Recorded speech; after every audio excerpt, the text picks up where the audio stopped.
When most people think of the Apostle Paul, they think of a Jew that converted to Christianity who preaches that, since Jesus died and rose again, everything changed.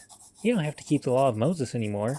Jesus brought a new covenant with a new law of Christ, and all you have to do is believe and you're in. They think that Paul preached against the law of the Old Testament, and now you'll actually be cursed if you go back to keeping the Old Testament law. Well, that's not quite accurate. We first learn about Paul in the book of Acts, which actually serves as a good foundation to learn who Paul is and what he believes, preaches, and practices.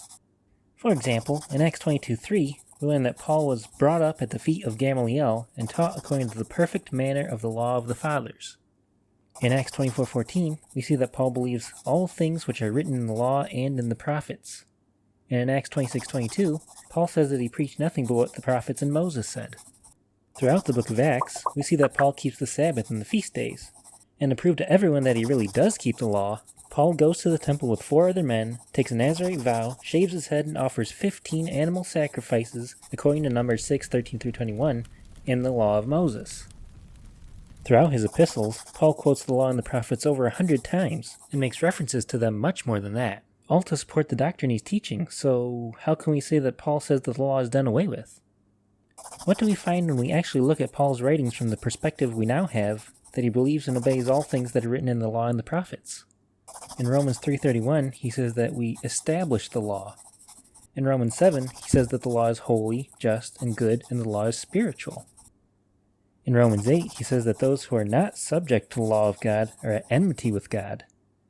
In 1 Corinthians 9, Paul says that the things in the law of Moses were written for our sakes because God cares for us. In Galatians 3:10, Paul quotes Deuteronomy 27:26, saying that we're cursed if we don't obey the law. And in 1 Corinthians 11:1 and Philippians 3:17, Paul tells us to follow his example. And if what he practices and preaches is nothing but Moses and the prophets, then why don't we follow that example?